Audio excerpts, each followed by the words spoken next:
Well, hello. Welcome back to Soul Search Sunday with Johnny Tiger on October 3rd, 2021.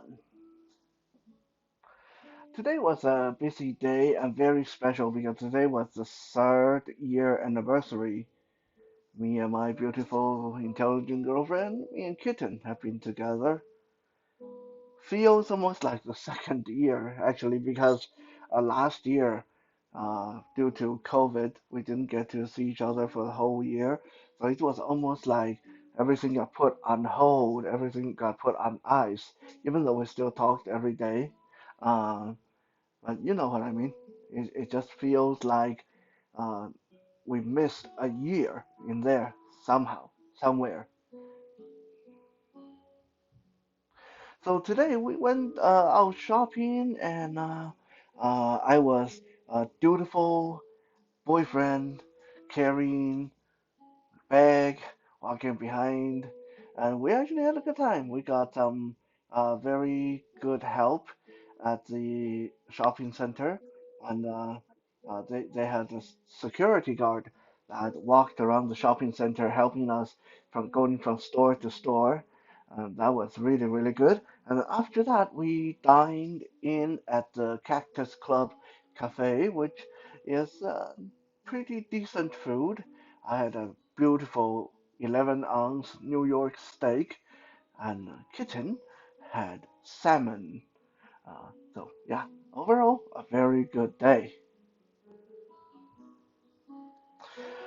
This week, I heard a very good little tidbit about relationship. It goes something like quite often we get into fights and get our feelings hurt with people who really care for us and who we really care for because we think we know them better than we actually do, and we fill in the blank for them during argument, during conflict. Things they didn't say, we think they said. Things they haven't done, we think they're going to do.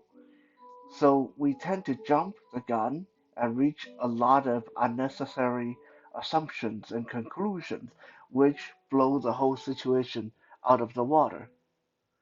Now, that is a little bit long, but basically it means conflict and fights can usually be avoided between people who really care for each other if people just stop assuming that they know the other person so much better than they actually do.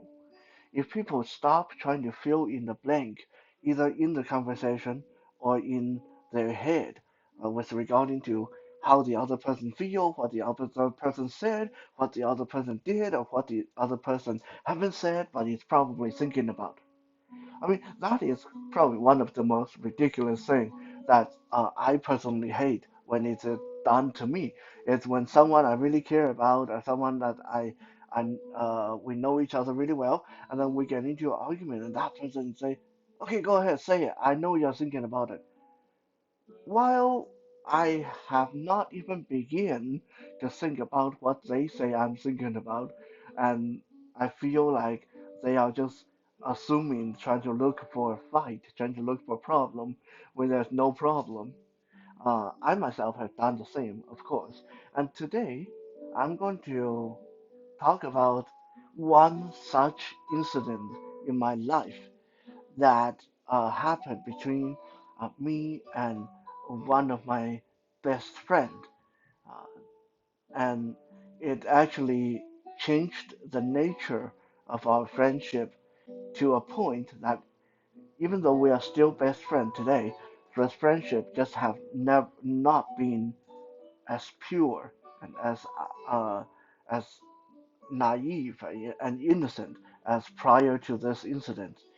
This also caused us to uh, not speak to each other for over 2 years of time. So I'm not going to give names, real names here. So we'll just call this person uh, George. Uh, every time I need a name, I just use George. So, okay, so George and I, we know each other for a long time, since childhood, since teenager. Went through a lot together. He's been there for me for a lot of really crazy stuff.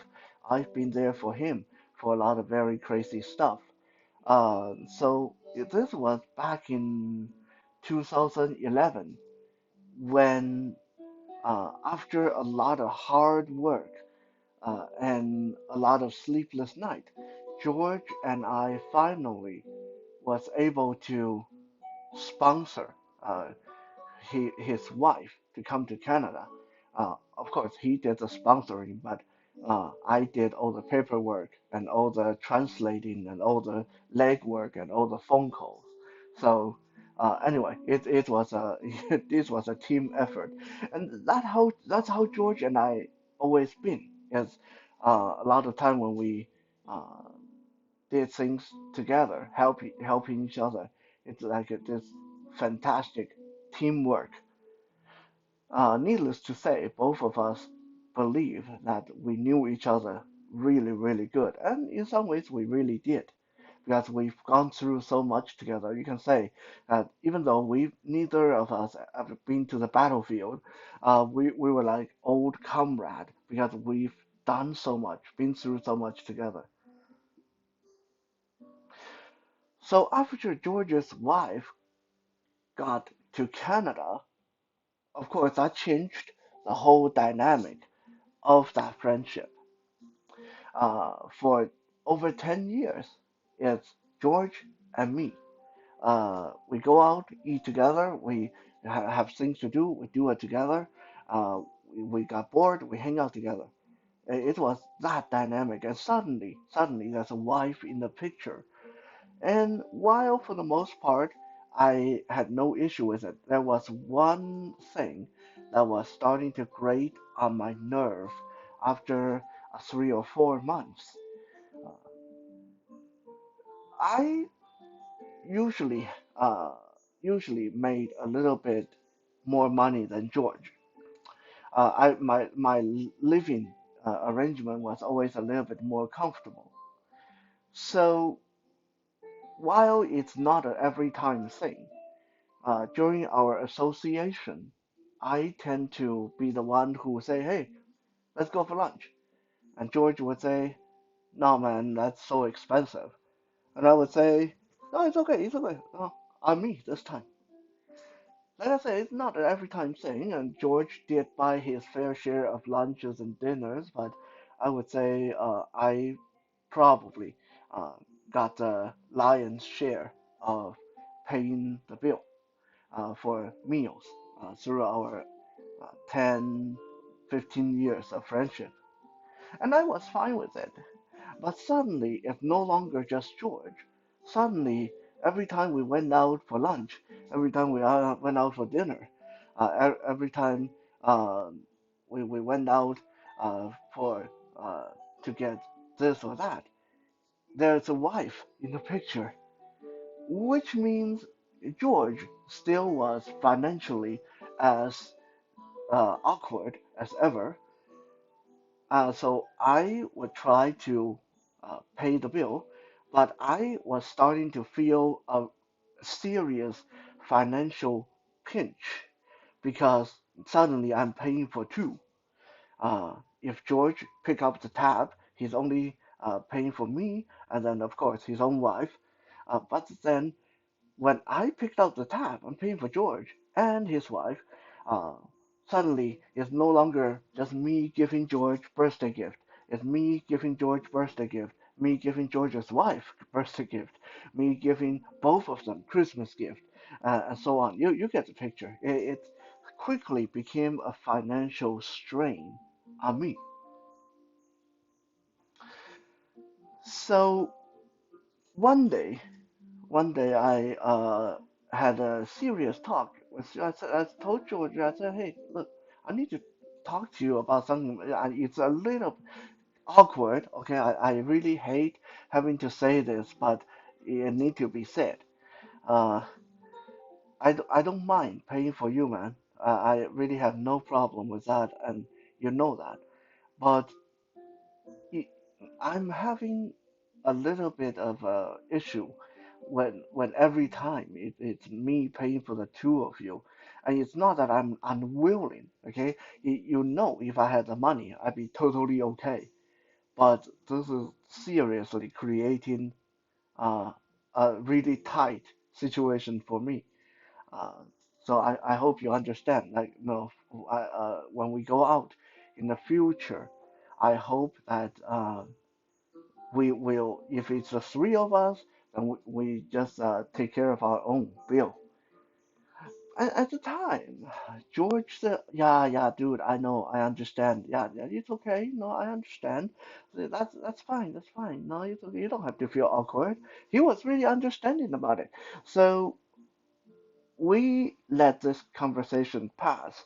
We both of us believed that we reached an understanding uh, with regarding to the situation. Fast forward 2 weeks. 2 weeks after that little heart-to-heart chat, one day I said to George, "Hey, I got some things that need to get be taken care of in the yard. Uh, do you mind come give me a hand with that?" And as usual, George said, "Yeah, sure, no problem. No, no, no problem." Uh, and that day, bright and early, George and his wife both showed up to take care of my yard. And after three of us labored and sweated in the yard for 3 hours, I said, "Yeah, you know, the- we're doing pretty good, and I think it's almost done. Let's go grab a bite to eat." This was in reflection when I think back. This was the first issue. That's the first problem. But we will come back to this in a little bit. Let me give you guys a full run of events from uh, the unanalyzed, undiagnosed form first. So I said, let's go for lunch. And George said, okay, uh, let's go for lunch. We went to lunch, and then uh, when we finished eating, George said, "Johnny, here's they brought the check. Time to pay." And I said to George, I said, "Whoa, dude, you need to tell me that earlier if you want me to buy both of you lunch. I only have 20. The lunch came to like $35, $30, something like it. It's not that much. But I said, dude, I only have a 20 on me. Okay, I can get my lunch and your lunch, but I don't have enough for hers. So I can only get two people's lunch. Do you have a 10 on you?" Immediately, I felt the tension in the air, and George said, "Never mind, I'll get it." Just like that, "Never mind, I'll get it." And then we went back to my place. I got out of the car, and without saying a word, uh, George shut the car door, and the two of them drove away. Not didn't even say goodbye. Didn't even say see you later. I got really offended at that point. Uh, um, I might have mentioned this before, but it doesn't take it doesn't it, it doesn't take a lot to offend me if it is a perceived slight against honor or decorum or etiquette. It usually takes a lot to make me angry, but if I feel you're being rude on purpose, if I feel that you are intentionally trying to offend me, I can go from 0 to 100 in the blink of an eye, and that's what happened. They drove away. I stood there in the yard. I immediately got angry. I was thinking, what the hell? Just because I did not buy you lunch this time, you are giving me attitude? You are driving away without saying goodbye? And then in my head, I was thinking, okay, yeah, give him a chance, give him a chance. Maybe he'll come back, maybe everyone will cool off, maybe he'll call you tomorrow and you can talk it over and everything will be okay. That's what I told myself in my head. I did not hear from George for 2 weeks. 2 weeks. 2 weeks later, he did call me, but by then I already made up my mind. In my head, told myself, okay, so he did not call me next day, so obviously he really feel that I wronged him. So what right does he feel? What right does he have to make to feel that way when I've been buying him lunch for 10, 15 years?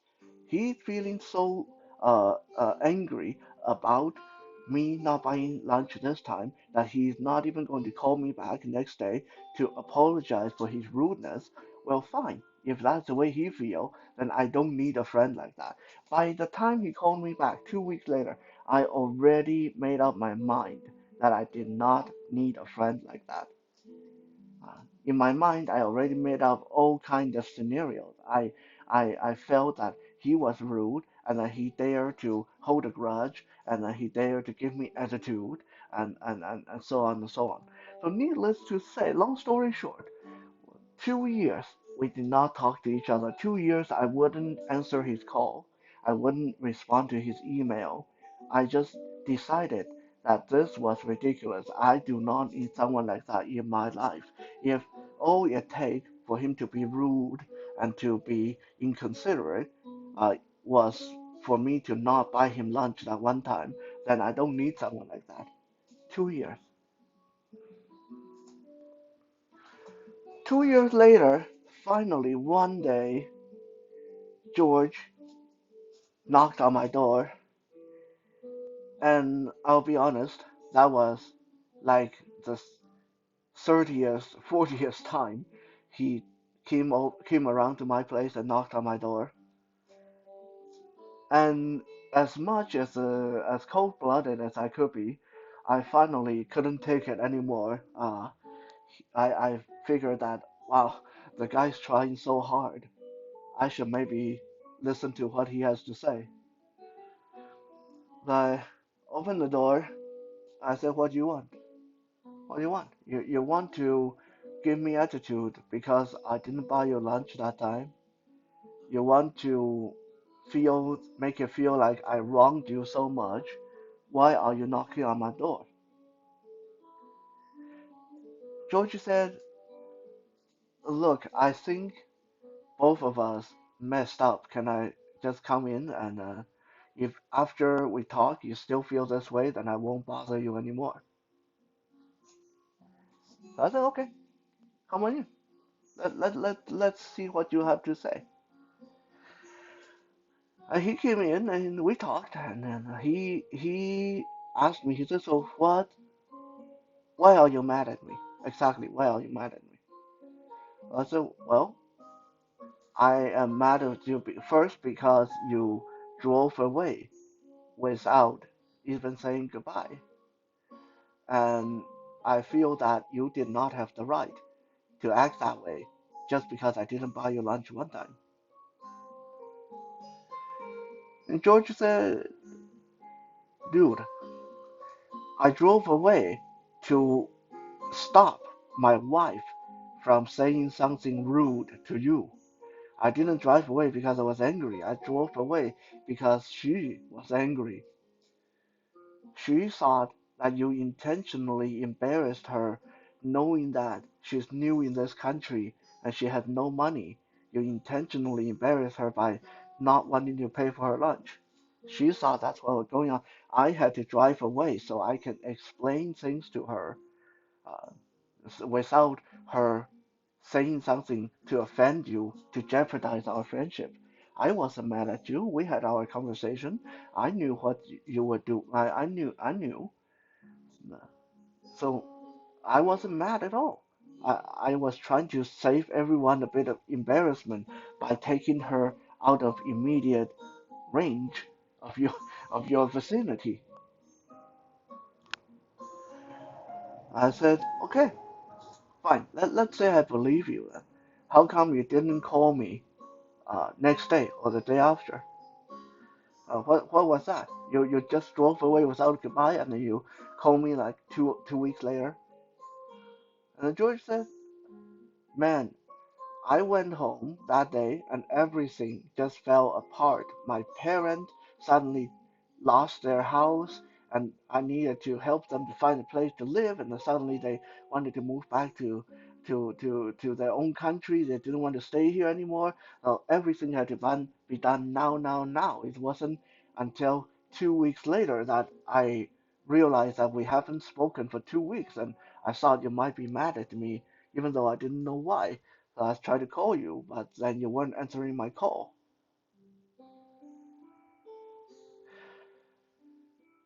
So let's go back and look at this whole series of events as how two people who've been friends for 10, 15 years, who've been through so much, could come to this kind of misunderstanding so quickly and to a boiling point so fast that for 2 years we didn't talk. Now, let me be the first one to admit most of this was me because I was so furious, and then when that rage cooled, it got toxic in my head because when I didn't hear from him, I started thinking all kind of thing, how he was giving me attitude and stuff like that. I had no idea. I didn't know that stuff was going on at home. But let's backtrack. The first thing that went wrong was me suggesting, hey, let's go and grab lunch. Because usually, I don't know about your friendship, but in my friendship, usually the person who suggests to go out end up paying for uh, the food. That's usually how it happened. It's like an unspoken rule in my circle of friends. Whoever suggests to go out usually end up paying for food. Um, I wasn't thinking, so I just had that chat with Kevin a few days ago, a few weeks ago. Well, I don't want to pay for the two of you all the time, and suddenly I say, hey, let's go out and grab a bite to eat.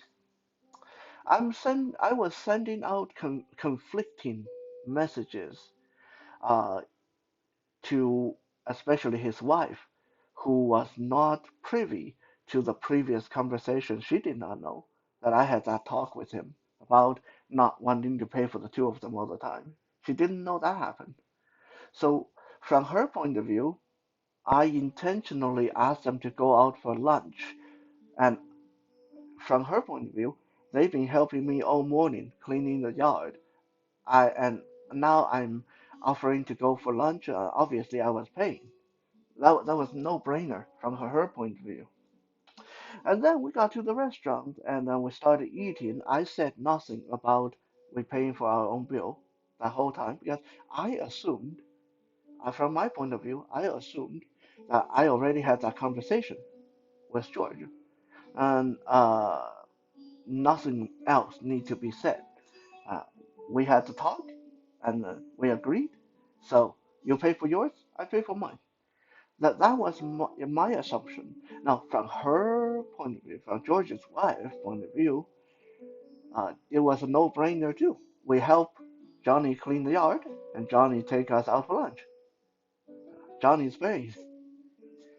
Both sides assumed, both sides didn't communicate because we both decide that our version make absolute sense.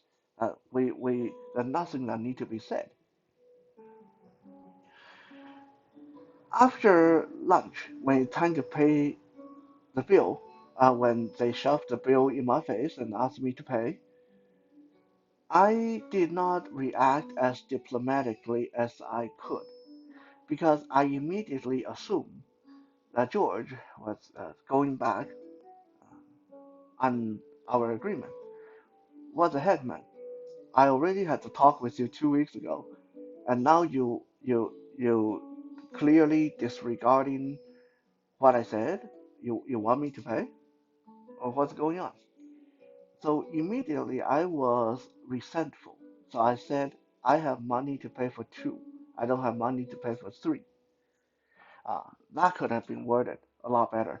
So from her point of view, she immediately thought that I did not want to pay for her, intentionally did not want to pay for her, and that was very offensive because she just spent the whole morning helping me clean yard, and I knew that she had no job, she wasn't working at the time, and she had no way to pay for herself. So she decided that that was a deliberate uh, insult to her, and she started giving him the look, and she started to look like she was going to cry, and that got him all flustered. Uh, so he knew that she was on the verge of trying to going to say something really rude to me. So he just said, "It's okay, I'll take care of it." And then we got out of there, and he didn't say a word, and he was giving her the look. Don't say anything. Don't say anything. I'll talk to you in a bit. But I didn't know that. And my blind ass didn't know that. So uh, on the way home, he was thinking, how can I explain this to my wife? She was thinking, why is his best friend insulting me? I was thinking, why is he acting so butt sore when we already had this talk? Three of us thinking completely different things. And then when he didn't say a word and drove away, well, there's no chance for anybody to get it off their chest. No chance to straighten anything out. So what I assumed became the reality in my head. What they assumed became the reality in their head. And by the time he came back 2 weeks later, well, it was too late. I was so angry and disappointed in him because of my assumed uh, uh, attitude, what I assumed that he was trying to show me. So you see,